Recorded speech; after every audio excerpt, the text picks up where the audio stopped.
30 तारीख को फिर आ जाएंगे। 400 से ज्यादा लोग आ रहे हैं हरियाणा से, इतने दूर से सैकड़ों लोग आ रहे हैं। और जहानाबाद 60 किलोमीटर है, यहां से 6 आदमी भी नहीं गए। अगर उसको चुप के चला गया तो मुझे पता नहीं, तो कैसे समझ में आएगा। तो मेरा तो इतना अनुरोध है, ये महाबोधि महाविहार मुक्ति का आंदोलन कोई हमारे लिए नहीं है, ये बाबा साहब की बताई हुई विरासत है, हमारी विरासत है।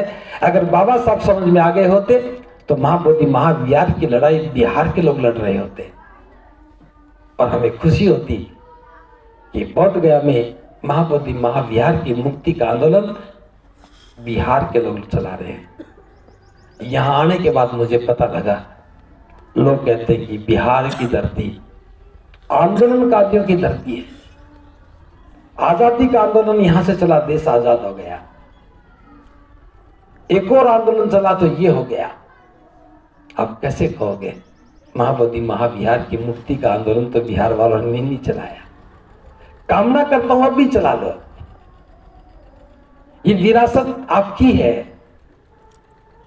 जहां जहां भी बुद्ध के अवशेष है वो हमारे हैं, जो भी स्थान बुद्ध से जुड़ा हुआ हमारा है। लेकिन आज हम दीनहीन हालत में बैठे हैं क्योंकि उससे हमारा नाता नहीं पता लगा। हमें पता नहीं कि बुद्ध से हमारा क्या संबंध है। हम सारे बौद्ध वंश के लोग हैं, नहीं है क्या? कहां गए वो वंश? शाक्य वंश कहां गया? कोलीय वंश कहां गया? कहां वो? क्या इन गांव में कभी कोई बुद्ध के वंश के लोग नहीं रहे होंगे?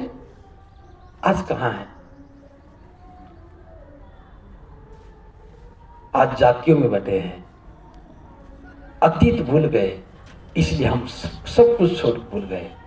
बस ज्यादा बात ना करते हुए मैं इतना ही कह रहा हूं, बाबा साहब की जयंती मनाने का उद्देश्य स्पष्ट करना शुरू करो, अगले वर्ष के लिए लक्ष्य तय करो, और महाबोधि महाविहार का जो आंदोलन चल रहा है उसमें आना शुरू करो। आपके नजदीक के गांवों में, शहरों में लोगों को संपर्क करो, वहां जाना शुरू करो, 5-4 घंटे वहां बैठो। बुद्ध पूर्णिमा को वहां बड़ा कार्यक्रम होगा, सैकड़ों की संख्या में, हजारों की संख्या में आप लोग वहां पहुंचो। दूसरी बात, 4 तारीख से वहां एक शिविर शुरू हो रहा है, 3 तारीख से हजारों की संख्या में बौद्ध भिक्षु आ रहे हैं। 4 तारीख को पटना के लिए चलेंगे और 6 तारीख को पटना पहुंच करके ज्ञापन देंगे। जहानाबाद से भिक्षु निकलेंगे, मखदुमपुर में रात्रि विश्राम के बाद सुबह जहानाबाद से निकलेंगे। तो आप लोग चाहो तो भिक्षु संघ को नाश्ता करवा सकते हो, 1-8 घंटे के लिए विश्राम भी करवा सकते हो।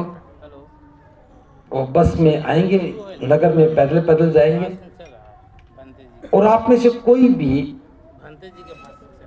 चीवर पहनना चाहे 10 दिन के लिए ये वाला कपड़ा, तो वो भी अपना नाम लिखवा सकता है। ये बौद्ध परंपरा है, हमें 10 दिन धम्म की सेवा करने का अवसर मिलता है। तो कोई भी अगर चीवर में आना चाहे चीवर में आ सकता है, सफेद कपड़ों में आना चाहे सफेद में आ सकते हो, वो आपकी इच्छा है। तो मैं चाहूंगा कि जहानाबाद क्षेत्र के लोगों की भूमिका उस यात्रा में होनी चाहिए, और 10 दिन के उस शिविर में वहाँ शामिल होना चाहिए। और विशेष रूप से बुद्ध पूर्णिमा के दिन तो बड़ी संख्या में आपकी भागीदारी होनी चाहिए। इन्हीं शब्दों के साथ मुझे यहाँ अपनी बात कहने का अवसर दिया, अपनी बातों को ध्यान से सुना। आपका बहुत बहुत मंगल हो, बहुत बहुत मंगल हो।